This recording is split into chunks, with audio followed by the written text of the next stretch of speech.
जय श्री राम दोस्तों। श्री कष्टभंजन देव की जय हो।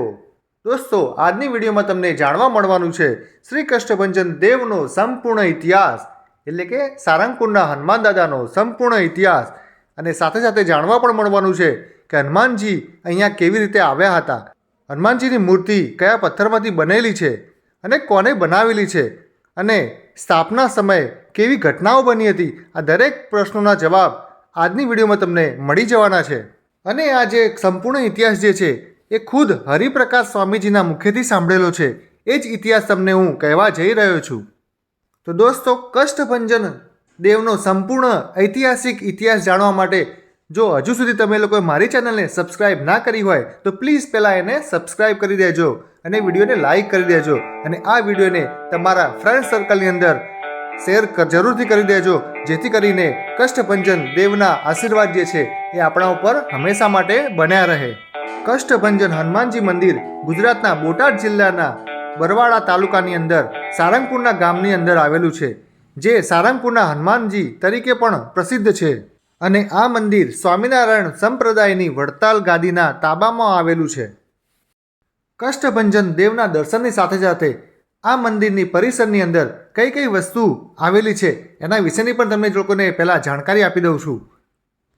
હવે તમને સામે દેખાઈ રહ્યું છે પ્રસાદી ઘર, જે મંદિરની લેફ્ટ સાઈડ એરિયામાં છે। આ જગ્યાએ તમને પ્રસાદી અને શ્રીફળ બંને વસ્તુ અહીંયાથી તમને ઉપલબ્ધ થઈ જશે। આ બંને વસ્તુ મંદિરના ટ્રસ્ટની જ છે, એટલે તમારે અલગથી બહારથી લાવવાની જરૂર નહીં પડે। કષ્ટભંજન દેવ ભોજનાલય સામે તમને દેખાઈ રહી છે, એકદમ વ્હાઇટ બિલ્ડિંગ, વ્હાઇટ હાઉસની જેવું બિલ્ડિંગ બનાવ્યું છે ખૂબ સુંદર રીતે। આ રસોઈ ઘરની અંદર 20,000 ભાવિ ભક્તો એક સાથે 1 કલાકની અંદર ભોજન લઈ શકે છે। અને દોસ્તો, આનો જે સ્ક્વેર ફૂટનો એરિયા જે છે એ 4,550 સ્ક્વેર ફૂટની અંદર આ રસોઈ ઘર બનાવેલું છે। આની અંદર જે મશીનરી વાપરવામાં આવેલી છે એ અત્યંત આધુનિક ટાઈપની યુઝ કરવામાં આવેલી છે, જેની અંદર 25 મિનિટની અંદર 10,000 માણસોનું શાક બની શકે છે, 30 મિનિટની અંદર 10,000 લોકોની દાળ બની શકે છે, એટલે કે 8થી 10,000 લોકો એક સાથે બેસી શકે એવી અંદર બેઠક વ્યવસ્થા પણ બનાવેલી છે।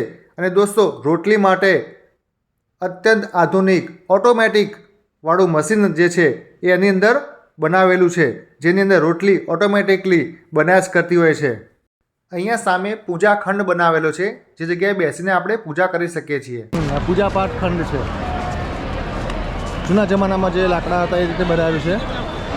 જે કોતરણી છે એકદમ ઓલ્ડ ફેશન ટાઈપની લાગે છે, બહુ મસ્ત લાગે છે, ઐતિહાસિક બિલ્ડિંગમાં એ રીતનું। દોસ્તો, પૂજા પાઠ ખંડ અને જે ભોજનાલય જે છે એ મંદિરની રાઈટ સાઈડના એરિયામાં આવેલું છે। હવે દોસ્તો, તમને લોકોને દર્શન કરાવવા જઈ રહ્યો છું ધ કિંગ ઓફ સાલંગપુર, એટલે કે ભવ્યથી ભવ્ય અતિ ભવ્ય 54 ફૂટની ઊંચી હનુમાન દાદાની મૂર્તિ, જે મંદિરની બેક સાઈડના એરિયામાં બનાવેલી છે। અને દોસ્તો, આ મૂર્તિની હાઇટ એટલી ઊંચી છે કે 7 કિલોમીટર દૂરથી પણ આ મૂર્તિના દર્શન થઈ શકે છે। અને દોસ્તો, આ મૂર્તિની વિડીયો એટલે કે ધ કિંગ ઓફ સાલંગપુરની વિડીયો આપણે ઓલરેડી પહેલાં બનાવેલી છે, જેની અંદર ઇન ડિટેલમાં માહિતી પૂરેપૂરી આપણે આપેલી છે। જો તમારે જોવી હોય તો એને હું ડિસ્ક્રિપ્શન બોક્સની અંદર એની લિંક મૂકી દઈશ, એ તમે જઈને ટોટલી ઇન ડિટેલમાં તમે એની માહિતી મેળવી શકો છો। અને થોડી ઘણી માહિતી તમને અત્યારે પણ હું તમને આપી દઉં છું। ધ કિંગ ઓફ સાલંગપુર હનુમાન દાદાની 54 ફૂટની ઊંચી મૂર્તિનું લોકાર્પણ જે છે એ 6 એપ્રિલ 2023ના દિવસે ભારતના ગૃહમંત્રી એટલે કે અમિત શાહ દ્વારા કરવામાં આવ્યું હતું। અને આ મૂર્તિનું ટોટલી વજન 30,000 કિલોગ્રામ જેટલું છે, અને આ મૂર્તિને બનાવવાનો ખર્ચ જે છે એ 11 કરોડ થયો હતો। ઓગસ્ટ સપ્ટેમ્બર 2023ની અંદર આ મૂર્તિ નીચે ઘણા ભિત્તચિત્રોને લગાવવામાં આવ્યા હતા, જેને કારણે વિવાદ ઊભો થયો હતો, અને છેવટે આ ચિત્રોને હટાવવામાં આવ્યા હતા, અને આ વિવાદ સંપૂર્ણ રીતે ફિનિશ થઈ ગયો હતો। બોલો કષ્ટભંજન દેવ કી જય હો। દોસ્તો, કોમેન્ટ બોક્સમાં જરૂરથી લખી દેજો જય શ્રી રામ, જય હનુમાન દાદા। તમને હનુમાનજીના કોઈ પણ જેટલા બી નામ આવડતા હોય એ તમારા નામની સાથે એ પણ લખીને કોમેન્ટ બોક્સમાં જરૂરથી એને લખી દેજો। તો હવે દોસ્તો આપણે શરૂ કરીએ છીએ શ્રી કષ્ટભંજન દેવનો સંપૂર્ણ ઇતિહાસ. દોસ્તો આ વિડીયોને લાસ્ટ સુધી જરૂર જોજો, જેથી કરીને તમને લોકોને જાણ થઈ જશે કે હનુમાન દાદા અહીંયા કેવી રીતે આવ્યા હતા, કષ્ટભંજન એમનું નામ કેવી રીતે પાડવામાં આવ્યું, મૂર્તિ કયા પથ્થરમાંથી બનેલી છે અને કોણે બનાવેલી છે, અને જ્યારે સ્થાપના કરવામાં આવી ત્યારે કઈ કઈ ઘટનાઓ બની હતી. આ દરેક વસ્તુ તમને આની અંદર જાણવા મળી જશે. ઘણા વર્ષો પહેલાં હનુમાનજી મહારાજની સ્થાપના અહીં સદગુરુ ગોપાળાનંદ સ્વામીએ કરી છે. ઇતિહાસ એવો છે કે સ્વામિનારાયણ ભગવાન આ ગામની અંદર બહુ રહેતા હતા. એ સમયે ગામનો ધણી જીવા ખાચર હતો. એમને 2 દીકરા હતા, વાઘા ખાચર અને અમરા ખાચર. આમ આપણા સમાજની અંદર નિયમ એવો છે કે જેને જન્મ લેવો છે એનું મૃત્યુ નિશ્ચિત છે. તેવી જ રીતે જીવા ખાચર અને અમરા ખાચર બંને જણા ધામમાં પહોંચી ગયા. પછી વાઘા ખાચર નાના હતા. આમ એ વખતે સતત 3 વર્ષ સુધી ગામમાં દુષ્કાળ પડ્યો. કોઈક સંતનો ગામના લોકો દ્વારા અપમાન થયું હતું. એ વખતે એ જમાનામાં કોઈ સાધુએ એવું બોલી ગયા કે આ સારંગપુરવાળા તો ભૂખડીના છે, એટલે આ ગામમાં ભૂખમરો આવ્યો. 3 વર્ષ સુધી પણ વરસાદ ન પડ્યો. સંતો બહુ દયાળુ હોય, ગામમાં ભક્તો પણ બહુ બધા હતા. 18 વર્ણના લોકો અહીં સ્વામિનારાયણ ભગવાનને પણ માનતા હતા. પછી એવું બન્યું કે બાજુમાં બોટાદ શહેરની અંદર ગોપાળાનંદ સ્વામી આવ્યા હતા. વાઘા ખાચર સ્વામીના પાક્કા સેવક હતા. વાઘા ખાચર ગામના 5-10 આગેવાનોને લઈને બોટાદ ગયા અને બોટાદ જઈને સ્વામીના ચરણમાં માથું મૂકીને ખૂબ રડ્યા. સ્વામીએ પીઠ થાબડતા પૂછ્યું કે હે વાઘા ખાચર, કેમ રડે છે? ત્યારે વાઘા ખાચરે કહ્યું કે હે ગુરુ, 2 દુષ્કાળ પડ્યા, 3 વર્ષ સુધી વરસાદ નથી, સંતો પણ આવતા નથી. રડતા રડતા વાઘા ખાચરે એટલું કહ્યું કે સ્વામી, અમે ભૂખ્યા રહી શકીએ, પરંતુ સાધુ વગર ન રહી શકીએ. અમે અમારા વસ્ત્રો વેચીને પણ સાધુઓને ભૂખ્યા નહીં રહેવા દઈએ, એમને જમાડીને મોકલીશું. અમારા ગામમાં કૃપા કરીને તમે પધારો. ભગવાન હતા ત્યારે સંતો બહુ બધા આવતા હતા. હવે સંતો કોઈ આવતું નથી, અમે બહુ દુઃખી છીએ. આટલું સાંભળીને ગોપાળાનંદ સ્વામીએ વાઘા ખાચરની પીઠ થાબડતા કહ્યું કે જા વાઘા, હું તારી પાછળ પાછળ આવું છું. એ સમયે બોટાદની અંદર કાનો કડિયો હતો. આ કડિયો નાના નાના મકાનો બનાવનાર હતો. એ કડિયા અને 5 સંતોને લઈને ગોપાળાનંદ સ્વામી સારંગપુરમાં આવ્યા. વિક્રમ સંવત 1904માં સ્વામી અહીં આવ્યા. આખા ગામની ફરતે સ્વામીએ પ્રદક્ષિણા કરી. આમ ગામની ફરતે પ્રદક્ષિણા કરીને સ્વામીએ ગામમાં રહેલા સૌથી મોટા પાળિયા પર હાથ મૂકી પૂછ્યું કે વાઘા, આ કોણ છે? દોસ્તો, પથ્થર જે છે એને પાળિયો કહેવામાં આવે છે. ત્યારે વાઘા ખાચરે કહ્યું કે સ્વામી, આ તો મારા પિતાના પિતા જે ધર્મ માટે ખપી ગયા હતા, તે અદાબાપાનો પાળિયો છે. ત્યારે સ્વામીએ કહ્યું કે વાઘા, આને અમે હનુમાનજી બનાવી દઈએ અને દુનિયા આખી પૂજે તેવું કરી દઈએ તો તને કંઈ વાંધો છે? વાઘા ખાચર ખુશ થઈ ગયો અને સ્વામીના ચરણમાં પડી કહ્યું કે કૃપા કરો, આનાથી એમનું પણ મોક્ષ થશે અને અમારા ગામનું પણ ભલું થશે. પછી અહીં રહેલા દરબારગઢની અંદર આ પથ્થરને લાવવામાં આવ્યો. પછી ગોપાળાનંદ સ્વામીએ કાના કડિયાને કહ્યું કે કાના, હનુમાનજીની સરસ મૂર્તિ બનાવ. કાનો કડિયો સ્વામીને કહે, હે સ્વામી, હું તો દિવાલો બનાવનાર માણસ છું, શિલ્પી નથી, મને મૂર્તિ બનાવતો ના આવડે. સ્વામીએ કાનાને પાસે બોલાવીને 2 હાથથી માથું પકડીને કહ્યું કે જા, તારાથી મૂર્તિ સરસ બનશે. સ્વામીએ કાગળ પર દોરી કાનાને કહ્યું કે લે, આવી મૂર્તિ બનાવજે. પછી ગોપાળાનંદ સ્વામી કહેતા ગયા કે મૂર્તિ તૈયાર થાય એટલે અમને સંદેશો મોકલાવજો, અમે આવીશું. 5.5 મહિના આ મૂર્તિનું કામ ચાલ્યું. પછી સ્વામીને સમાચાર મોકલાવ્યા. એ જમાનામાં સ્વામી 200 સાધુ અને વિદ્વાન 25 બ્રાહ્મણોને લઈને અહીંયા આવ્યા હતા. ગોપાળાનંદ સ્વામીએ બહુ મોટા યજ્ઞ કરાવી આ 1905માં આસો વદી પાંચમના દિવસે ધામધૂમથી હનુમાનજી મહારાજની સ્થાપના કરી. અને એ સમયે કેશવદાસજી સ્વામી હતા. એમને સમાધિ કરાવી અક્ષરધામમાં મોકલ્યા. કેશવદાસજી સ્વામીએ અક્ષરધામમાં જઈને સ્વામિનારાયણ ભગવાનને વાત કરી કે ગોપાળાનંદ સ્વામી તમારા સંકલ્પ પ્રમાણે સારંગપુરની અંદર સ્વતંત્ર હનુમાનજીનું ધામ બનાવે છે. ત્યારે સ્વામિનારાયણ ભગવાને ત્યાં બેઠા બેઠા વરદાન આપ્યું કે જે હનુમાનજી મહારાજને બેસાડવામાં આવશે તે જીવ પ્રાણી માત્રના કષ્ટોનો નાશ કરશે, એટલે એનું નામ કષ્ટભંજન દેવ પડ્યું.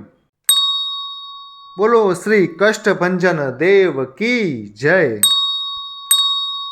બીજું એમને એમ પણ કહ્યું કે કોઈ નારિયેલ કે તેલ ચડાવશે, થાળ ચડાવશે, એમના તમામ મનોરથ હનુમાનજી મહારાજ પૂરા કરશે. અને પછી કેશવદાસજી સ્વામી સમાધિમાંથી જાગી ઉઠ્યા અને ગોપાળાનંદ સ્વામીને તમામ વાતો કરી. પછી ગોપાળાનંદ સ્વામીએ લાકડીને દાઢી સાથે ટેકવીને હનુમાનજીની મૂર્તિની આંખમાં આંખ મેળવીને ત્રાટક કર્યું. સ્વામીએ અષ્ટાંગ યોગ સિદ્ધ કરેલો હતો. આ ત્રાટકથી મોટા અવાજો થવા લાગ્યા. એ સમયે ગોવિંદાનંદ સ્વામી આરતી કરતા હતા ત્યારે મૂર્તિ આખી ધ્રુજવા લાગી અને ભયંકર અવાજો થવા લાગ્યા.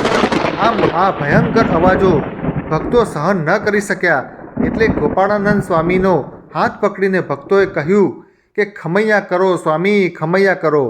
એટલે સ્વામીનું ધ્યાન જે છે એ તૂટી ગયું.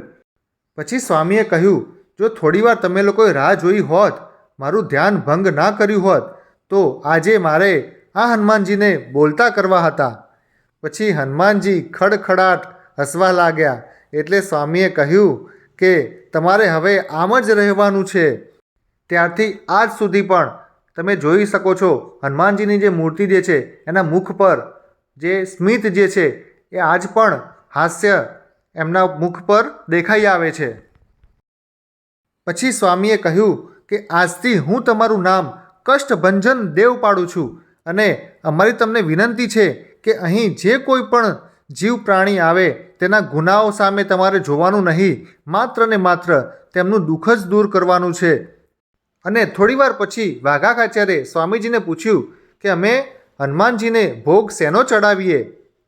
ત્યારે સ્વામીજીએ કહ્યું કે તમને એક સ્વામીએ તમને ભૂખડીના કહ્યા હતા, હવે બધાને સુખી કરવાના છે તો તમે સુખડીનો ભોગ ધરાવજો. ત્યારથી લઈને આજ સુધી જે પ્રસાદીમાં જે છે એ સુખડીનો ભોગ ધરાવવામાં આવે છે અને અહીંયા પ્રસાદી જે છે એ સુખડીના સ્વરૂપે વેચવામાં આવે છે. દોસ્તો, આ મંદિર જે છે એ વડતાલ સ્વામિનારાયણ સંપ્રદાય હેઠળ સંચાલિત છે, જે સ્વામિનારાયણ સંપ્રદાયની મુખ્ય ગાદી છે. ત્યાંથી વહીવટી સમિતિ મુજબ સંતોને અહીં મૂકવામાં આવે છે. બીજી એક સુંદર ઇન્ફોર્મેશન આપી દઉં છું દોસ્તો તમને લોકોને. હનુમાનજી મહારાજ એટલે કે કષ્ટભંજન હનુમાન દાદાની પૂજા કરતી વખતે જે પૂજારી જે છે એમના નિયમો સચોટ પાડવામાં આવે છે. એટલે કે જ્યારે પણ સ્નાન કર્યા પછી પૂજારી જ્યારે હનુમાન દાદાની પૂજા કરવા જતા હોય છે ત્યારે કોઈ સાધુ સંત પણ જો એમને કોઈ અડકી જાય તો એમને ફરીથી સ્નાન કરવું પડે છે અને બીજા નવા કોરા વસ્ત્રો પહેરીને ફરીથી એમને પૂજા કરવા માટે જવું પડે છે. એક વર્ષની અંદર 20 વખતથી પણ વધારે અન્નકૂટ ધરાવવામાં આવે છે. દોસ્તો, જો તમને લોકોને મારો આ વિડીયો આજનો પસંદ આવ્યો હોય તો આ વિડીયોને શેર કરવાનું ભૂલતા નહીં. મારી ચેનલ જો હજુ સુધી તમે લોકોએ સબસ્ક્રાઈબ ના કરી હોય તો એને પહેલાં સબસ્ક્રાઈબ કરી દેજો અને આ વિડીયોને લાઈક કરી દેજો. અને આવી નવી નવી વિડીયો જોવા માટે તમે લોકો મારા સાથે જોડાયેલા રહેજો. દોસ્તો, સામે જે છે એ પૂજાખંડ છે. ચાલો તમને અંદરથી તમને બતાવું કે પૂજાખંડની અંદર કઈ વસ્તુ છે. આની અંદર ઘણા ભાવિ ભક્તો બેસીને પૂજા કરી શકે છે. આની અંદર ભગવાન જે સ્વામિનારાયણ મંદિર જે છે એટલે કે સ્વામિનારાયણ ભગવાનના ફોટા અંદર મૂકેલા છે અને આનું જે આખું ઇન્ટેરિયર જે છે એકદમ ઐતિહાસિક જે કહી શકાય લાકડાઓથી બનાવેલું છે. અહીંયા એન્ટ્રન્સ ગેટની બંને સાઈડ તમે જોઈ રહ્યા છો બંને એલિફન્ટના પેઇન્ટિંગ ખૂબ સુંદર એવા લગાવેલા છે. ખૂબ જ સુંદર એવો વ્યૂ અંદરથી દેખાઈ રહ્યો છે. ઘણા ભાવિ ભક્તો અંદર દર્શન કરીને બહાર નીકળે છે.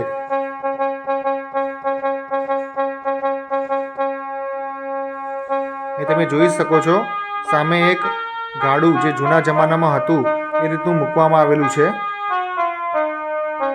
ટોટલી જે કહેવાય પૂજાખંડ એ આખે આખો લાકડામાંથી બનાવેલો છે. અહીંયા દોસ્તો અંદર એન્ટર કરતાની સાથે જ આપણું માઇન્ડ જે છે એકદમ શાંત થઈ જાય છે.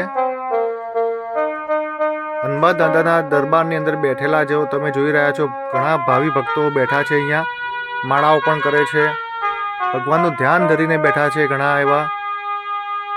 અહીંયા સામે સ્વામિનારાયણ મંદિરના ફોટા પણ અહીંયા સામે લગાવેલા છે. અહીંયા લેફ્ટ સાઈડમાં ગોપાળાનંદ સ્વામીના ફોટા પણ લગાવેલા છે. જ્યાં સ્વામિનારાયણ ભગવાનના ફોટા સાથે સાધુ સંતો એમના પણ ફોટા અહીંયા સામે મૂકેલા છે. આ પૂજા પાઠ ખંડના ટોટલ 3 દરવાજા છે. આપણે આ બીજા એક દરવાજાથી આપણે બહાર નીકળી રહ્યા છીએ અને આ રસ્તો જે છે પાછળની સાઈડ જાય છે અને બેક સાઈડથી રસ્તો બહાર નીકળે છે અને સીધો જાય છે લેફ્ટ સાઈડમાં જે કષ્ટભંજનની જે ભોજનશાળા છે એ જગ્યાએ નીકળે છે. આપણે હવે હાલ એ જગ્યાએ ઊભા છીએ. દોસ્તો આજે અમે અહીંયા જે આવ્યા છીએ ત્યારે અહીંયા ખૂબ જ મોટો ભવ્ય એવો મહોત્સવ ચાલી રહ્યો છે.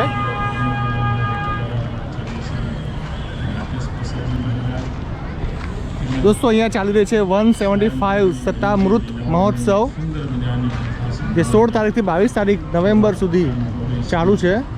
અહીંયાનું મોટું પ્રદર્શન મૂકેલું છે. ખૂબ સુંદર એવો ફ્લેગ તમને દેખાઈ રહ્યો છે, ધજા બહુ મોટી મસ્ત એવી દેખાઈ રહી છે. એ સામે જે તમને દેખાય છે સત્તામૃત મહોત્સવ જે લખ્યું છે મોટા અક્ષરે, એની અંદર કથા ચાલે છે. એની અંદર પ્રદર્શન બધા અહીંયા ગોઠવેલા છે દરેક જગ્યાએ.